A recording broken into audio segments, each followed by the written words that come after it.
What I've learned, how to tell the difference between self-care, self-love, and selfishness. Hello there, it's Gina Brogan with Second Act Life Coaching. And as promised, I am going to talk to you today about the difference between self-love and self-care versus selfishness. This came up when I was talking in doing a video, and somebody in the comments feed said, you know, I've always been selfish, or I suspect that he has been accused of being selfish, which who knows, may or may not be true, but that's really not the point, because what I know is that there is a myth that putting your needs first and putting self-care and self-love at the top of your list the myth is that is selfish, and you should feel bad about that.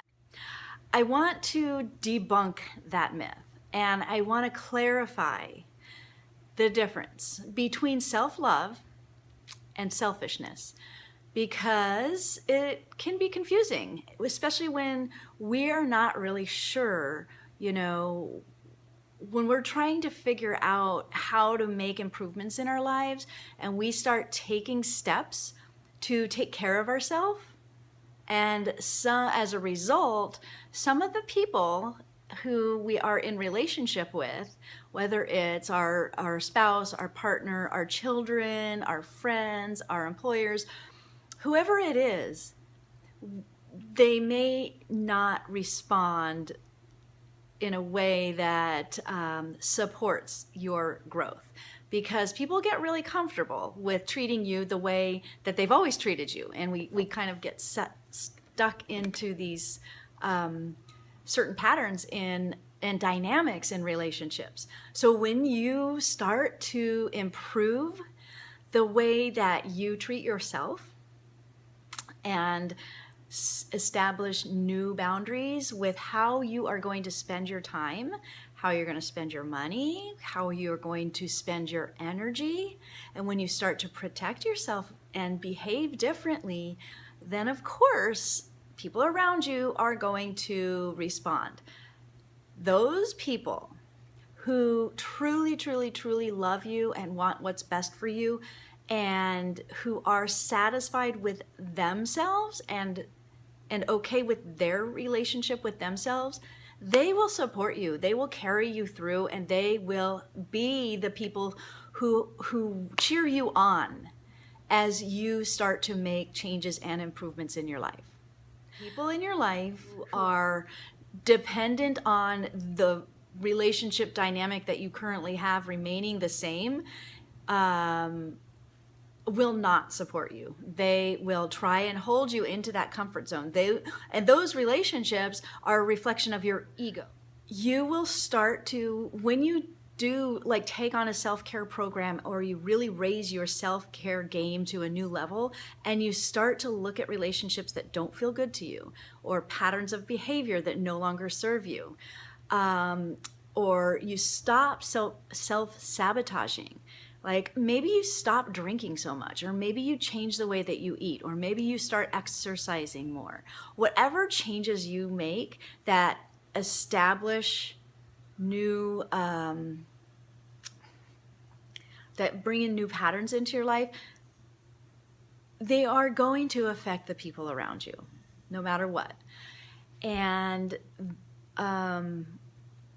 people may call you selfish if, for example, you have drinking buddies that you used to drink with, and you no longer find that makes you feel good, and you're able to kind of, look at it from a different perspective, and you decline invitations to parties because you know that no longer is what your life is about. They're going to react in a certain way that may not feel good to you. You will lose friends. You will lose relationships as you develop your relationship with yourself, and as you grow into a more authentic person. The more you get close to your authenticity and your truth, you will lose friends, you will lose relationships. And that is because who you were was a vibrational match to those relationships. Who you are becoming is no longer a match. So, and that's okay, because you're making room for healthier, stronger, and more satisfying and fulfilling relationships. So the other really good news about it is, as you develop your own self-love, you like being by yourself more. You like yourself. You like to do the things that you're doing. And so when you start losing those relationships and friendships and they start falling away, at first it might feel like, oh my God, I'm a loser. Oh, you might start saying, negative self-talk. But if you tell yourself this story, that I'm clearing pathway for healthier, happier relationships, starting with my own, then you realize the magic. And then you continue to develop that relationship with yourself that feels good. And then you start to connect with other people who feel good about themselves. And you start moving up this ladder of, your emotional vibration. Healing the relationship with yourself is your number one job. Everything else is taken care of when you do that. All of your financial situations, all of your relationship problems, all of your, crazy things that don't work for you start to work when you start to love yourself. I will be following up this video with more information about steps you can take to improve your relationship with yourself, and really practical things that you can start doing right now, like this moment, to start to feel better about who you are and show up as your true authentic self, so you no longer have to hide and pretend and be somebody who you're not. So keep your eye on this place.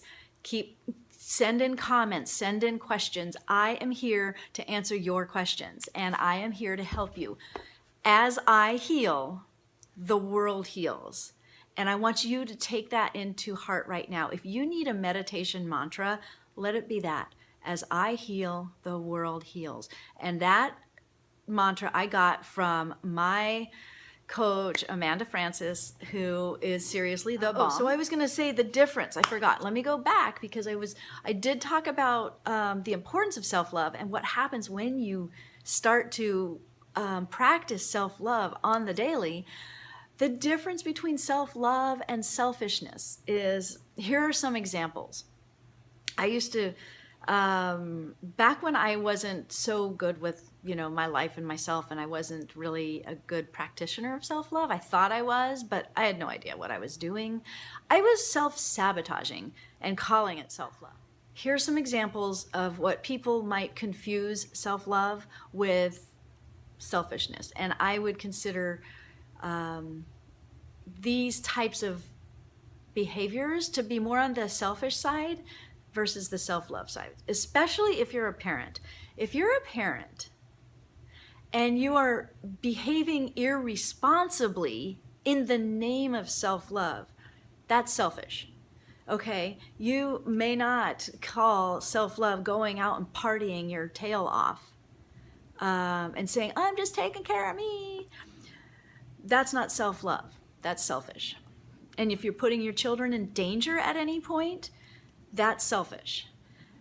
Conversely, if you're training your children, if you're teaching your children how to be independent and how to make healthy choices for themselves, and you're communicating with them honestly and openly for whatever is age appropriate, that may be self-love. If you're saying to your children, hey guys, you know what? I've been cleaning up after you and feeding you, and I love that. That's what I do as a mother. But it's time for me. It's time for me to, take yoga classes or get into shape or, take more baths, whatever it is that I need to do. So I'm going to need you guys to step up. You're old enough to do this or that, take out the garbage, empty the dishwasher, whatever is age appropriate, right? That is self-care. Do you see the difference? Another really good example that I see a lot in people who are calling their behavior self-love is overspending and saying, oh yeah, I'm just going to go, drop 500 at Nordstrom because I got to take care of myself. Yet you're not, you're barely paying the bills. My friend, that is not self-care. That's selfish. That's medicating the problem. That retail therapy has its place, I guess, when you want it, when it's appropriate. But dropping money to heal a hole inside of you, that is not self-care. Here's an example of a financial self-care step you can take. Get really honest about where you are with your money. If you're way over your head in debt and you keep spending on things to make yourself feel better, stop it. Talk to somebody who can help. There are actually so many people out there who can help you get super honest and clear with your financial situation and get you into a place of financial empowerment. Financially empowering yourself and being honest with where you are, that is self-care, not dropping money at Nordstrom. Okay, if you're living in denial, you're not doing self-care, you're being selfish. So those are two examples that come to mind because I see that a lot. I see a lot of times moms and dads who are so stressed out, and it's true, we are living in stressful times, and so we look to de-stress by distracting ourselves. We distract ourselves by drinking too much, watching TV. Netflix and chill is great on a Friday or Saturday night or a rainy Sunday, whatever. But that's not a self-care practice. Netflix is not self-care if you're doing it in place of other productive things like staying in shape, journaling, clearing out your clearing through some of your limiting beliefs and getting help to heal your relationship with yourself. Know the difference, right? And if you don't know the difference, if you're confused ever, talk to me. This is a judgment-free zone. I do not judge anybody's journey because I've had my own journey and I have made choices that have been self-sabotaging in the name of self-care. And I know that everybody does. We're all evolving, we're all growing, and we are all children of this universal life force energy, God, call it whatever you want. We are all love. Every single one of us deserves love and compassion, not judgment.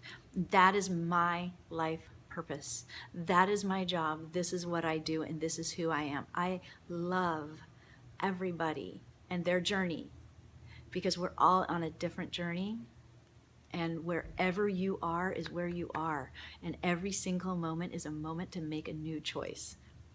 How good is that? Anyway, as I was saying, learn the difference between self-care and selfishness. And I am here for you. I really am. If you want to talk about this, set up, I'll put a link in the comments below to set up a free coaching call and help you work through what you're doing. And is it self-serving? Is it self-love? Or is it self-sabotage and selfishness? I'm happy to have the conversation, or we can talk about anything. If you are up-leveling and growing in your life, let's talk about how to do it with empowerment and feeling good, okay? Thank you so much. I love you. It's Gina Brogan, Second Act Life Coaching. The link to set up a time to talk, or for any materials, I have tons of free stuff on my website to help you work through some of this alone. I mean, if you're not ready to talk to somebody, start talking to your journal. Start talking, I've got worksheets, I've got things to read that will help you in your journey, okay? Much love to you. Bye-bye.